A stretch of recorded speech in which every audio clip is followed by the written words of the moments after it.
Mentioned, we were just talking about long-term planning in the context of military procurement, but heaven knows that can be applied to energy. It feels like after 30 years of dither, in 3 weeks we've made a decision.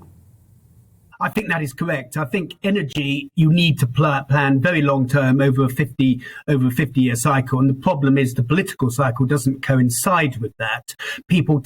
Politicians, governments tend to just look at the immediate 5 years. And as a result, you get short-term planning and responding to short-term challenges, and ultimately nothing happens. So I think as a long-term strategy today, it's a long-term energy supply strategy. There are a lot of other cost of living strategy problems that we do need to address, but as a long-term energy supply strategy, it is a very much a welcome move in the right direction, and I think the Prime Minister's right on this one. Peter Aldous, I'm delighted you're here to talk to us, particularly with your expertise on the all-party nuclear group. But I really wanted to talk to somebody today who's in the nuclear industry, who can talk about what this will mean for these highly skilled nuclear jobs. Now, I know that Sizewell's not actually in your constituency, but it's pretty close by. But is there going to be a revolution in recruitment for nuclear engineers, the people who build these places, maintain these places? Are we really going to recapture that cutting-edge lead that Britain had in the 1950s? People have seen the black and white footage, the men in white coats, the boffins. Is that possible? How revolutionary could this be?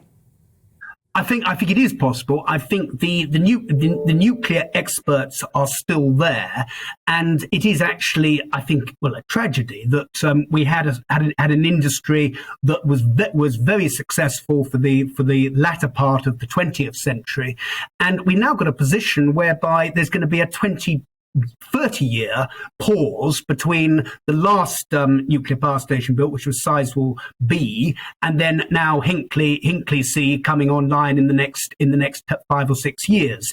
And we've got to get back to doing this of a continuous supply. And I think if I look at my own constituency, which is very close to Sizewell, there can bring enormous jobs in the over the construction period over the next 12 years, and I'm assuming obviously the development consent order is with the Secretary of State on that, but they can bring enormous benefits to the local economy in that construction period, and thereafter we can leave a legacy of skills that then can attract new business to the area. And a lot of the nuclear power stations, they tend to be in coastal areas, very often areas that have their own economic challenges, and they are very much part of the whole levelling up and building back better agenda. Peter Aldous, got to leave it there, I'm afraid, but appreciate your time. Thanks very much.